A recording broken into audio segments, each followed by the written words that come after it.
How you doing out there? My name is Jarek Robbins, and I've been doing a series here for business owners. I asked 10 of my clients what was the number one thing that made the biggest difference in them going from just getting started to $1 million in revenue, and then from $1 million in revenue to $1 million in profit. I said, what was the difference? What made all the difference for you? And they gave me a variety of different answers. Looking at my notes here, we talked about one of them talking about always be selling, always be creating what she said was called recurring revenue, things that keep moving forward. We did a whole video on recurring revenue and how it's so important to not start every single new year at zero, but instead every year you should be up higher. If you made $200,000 last year, you should start this year at least $100,000 recurring revenue and then build from there. And what does that look like over 10 years? How does it get you to that $1 million in profit like she's making this last year? We talked about your money map.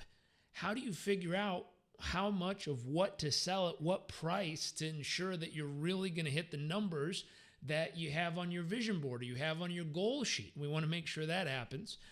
And then the other thing we talked about was the difference between getting really big and just blowing all your money, AKA, hey, my company did $1 million in revenue. And I said, well, what were your expenses? Well, they were $1.3 million. So you lost $300,000 last year? And they're like, but we made $1 million in revenue. So my favorite quote, and I'll throw it up on the screen real quick about this, it's from Mr. Warren Buffett. Accounting is the language of business. If you can't speak the language, you can't win the game. And so the big thing here is when we look at your numbers, this next person, he shared with me the difference that made, from $1 million in revenue to $1 million in profit. I'll put it up on the screen here real quick. But the big difference for him, let me grab it. Here we go. So the big difference for him when I asked him, to get to $1 million in profit, what would you say was the one thing that made the biggest difference on your journey? He said, I got to think about it. Then he wrote back and he said, I think it was when my marketing got so strong that I was able to get all the clients that paid a lot and reduce the low-paying clients that I had in the house prior. Now, as simple as that sounds, do you have a process? Do you have a system that you regularly go through all of your clients? You regularly go through all of your incoming revenue. And you have some way of deciphering between the most profitable things you do and the least profitable things you do in business. Have you figured that out yet? The most profitable things you do and the least profitable things you do. Now, have you also figured out the most time-consuming things you do, the stuff that takes the most time, and also the stuff that takes the least time? Have you also figured out the things that take that require the most amount of resources, people, machines, thought, effort, the most resources, and the things that require the least amount of resources? I saw a little sad sign there. That means some of you probably haven't thought of it yet. Now, when he said, I created the ability to have, really good marketing that allowed me to get more clients that were the highest paying, and I might adjust here, the highest profitable clients, and let go of somewhat the least profitable clients. This is really smart. We actually had a one-day event we taught last year where we spent at least probably 1 or 2 hours combing through and helping people figure out, just writing down, what are the highest profitable things you do? What are the lowest profitable things you do? What are the most time-consuming things you do? What are the least time-consuming things you do? And we took them through a whole process, identified all the answers, and then put together a really simple plan of how to start eliminating the things that were draining and multiplying the things that were helping. And as simple as that sounds, how often have you been doing it in your business?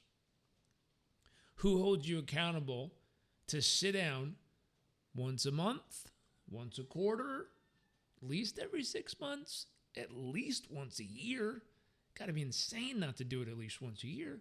But who holds you accountable? Who helps you sort through that and think through that process? If the answer is no one, you might want to reach out to us. We have some really cool programs going on right now. We put people in groups of business owners, and they all work together as a team to help each other elevate. But I created this other little thing based on what my client had shared with me. Let me throw this on the screen real quick. I created this, we can call it a little matrix of sorts, where, let's see, if we were to draw this like this, I don't like that. Let me try it again. A little better. So what we were talking about, we said, what are the most profitable things you do? On the flip side, what are the least profitable things you do? Does that make sense?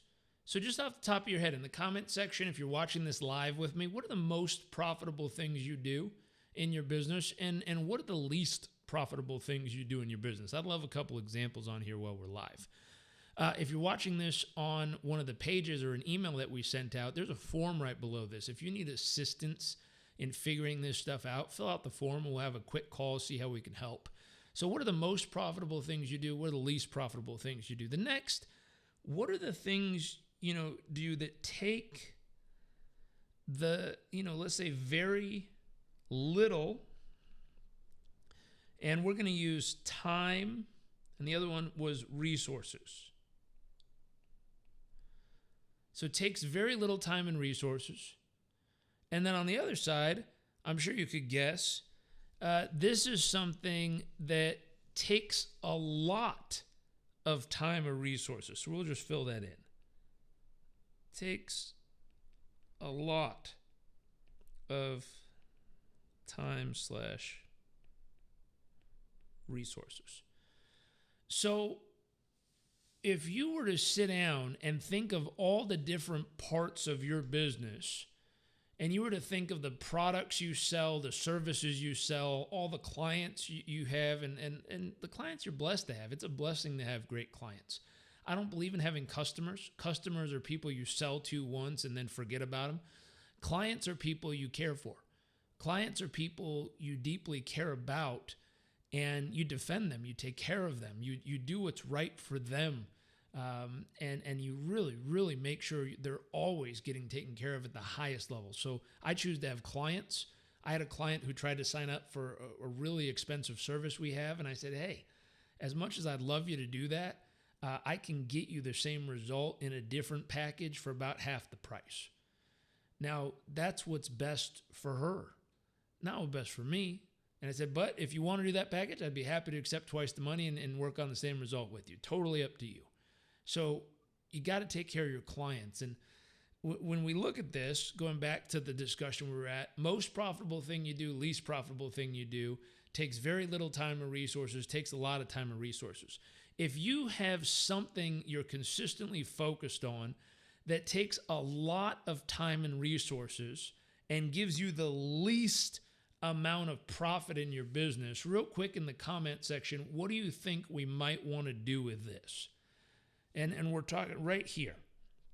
If you have something in this quadrant, takes a ton of time or resources and gives you the least amount of profit or return, what do you think we might do with this?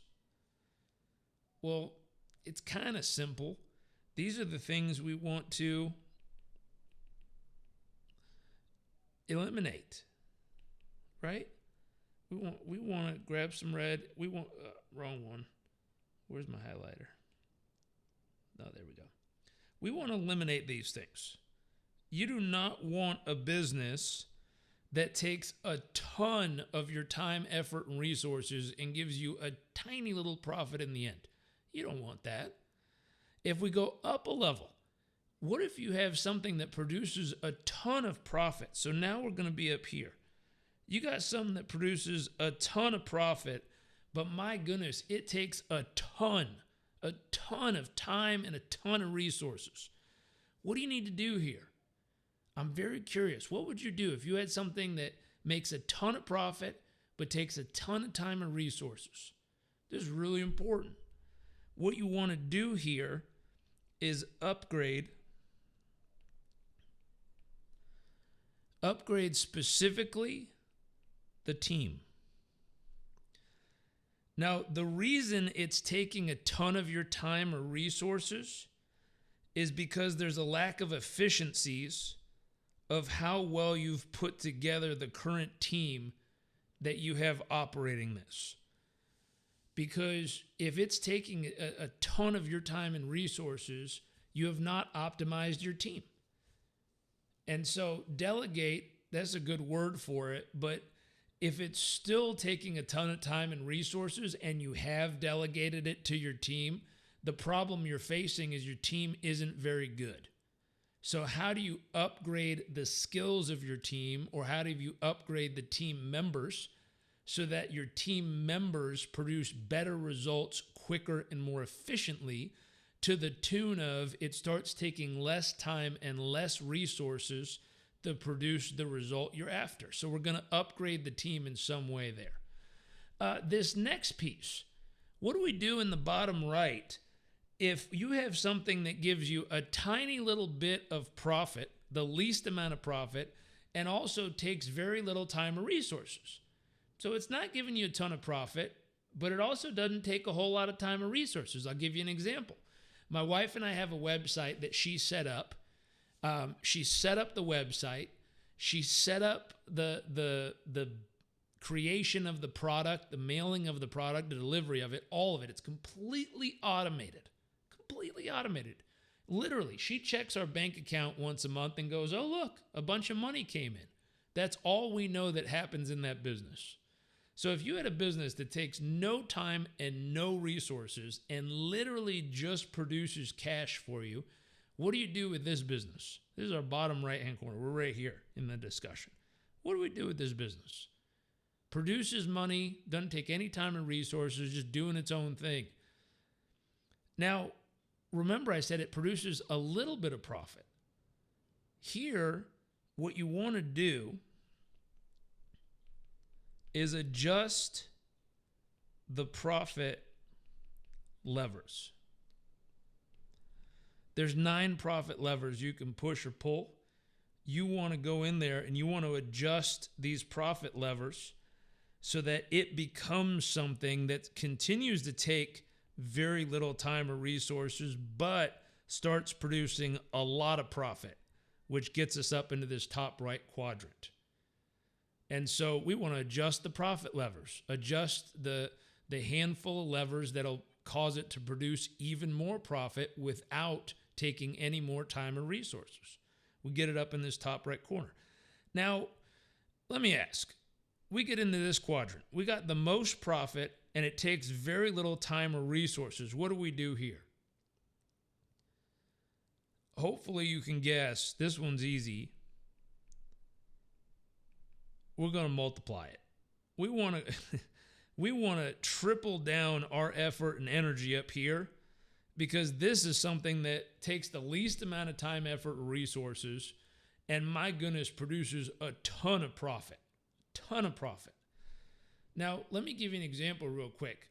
The client of mine that I asked this question to, what did you adjust to get it to $1 million in profit? What was the one thing that made the biggest difference? He said, it was when my marketing got so strong that I was able to get all the clients that paid a lot and reduce the low-paying clients I had in-house. If I go back to this little chart right here, this was something we used with him in a little bit of our work together that allowed him to make that happen. It actually allowed him to take his net take-home income from $500,000 to over $750,000 within 12 months, along with taking a 5-day vacation once a month for all 12 months of the entire year that year. And so what we did is we applied the little chart I showed you, and we went across each of the companies he owned. We figured out the most profitable companies that took the least amount of time and effort. We figured out the least profitable companies that took the most amount of time and effort. We did exactly what this little, this image right here shows you how to do. We used this. We eliminated the one that took a lot of time and effort and resources and gave little profit, and we multiplied, doubled down. One of his companies, we upgraded the team on. When we upgraded the team, they did more sales in the next 3 months than they had done in the entire 12 months previously. So we did a slight upgrade on the team. His sales exploded in that company. We then canvassed across all the companies he had, and we really doubled down all of our effort on the one that took the least amount of time and resources and the one that produced the most amount of profit. And his net take-home after-tax income went from $500,000 to $750,000 that year. It was a great year. And so he was able to take more time off, improve the revenue, and improve the profitability. So more revenue, more profit, and more free time all in the same year. It was very, very cool. It was fun to do that together. Hopefully this is useful to you. Hopefully you can take this and apply it. It's the beginning of the year. This would be a good time to sort and get rid of anything that's been a huge profit drain in your business, a huge time drain in your business, and a huge resource drain in your business, and instead replace it with things that are profit accelerators, that are time openers, and are resource openers. So it gives you more return with less of the time and resource suck in your business. Anyways, we have a business accelerator that just started, and we have, I think, 1 or 2 spots left in it. If you want to jump in right away, if you're interested in help with this and you want to do it with a great group of business owners, we have business owners from 4 different countries in this group. It's limited to just 10 people. So 8 spots are filled. We have 2 spots open for the one starting right now. We did our first session last week with them. They're a wonderful group. If you're interested in that, go to businessprofitaccelerator.com. It'll take you to a really simple form. We ask like 4 or 5 questions just to get a hint of where you're at and see if we can help. If we think we can help, we'll reach out to you and tell you more information about the business accelerator that just started.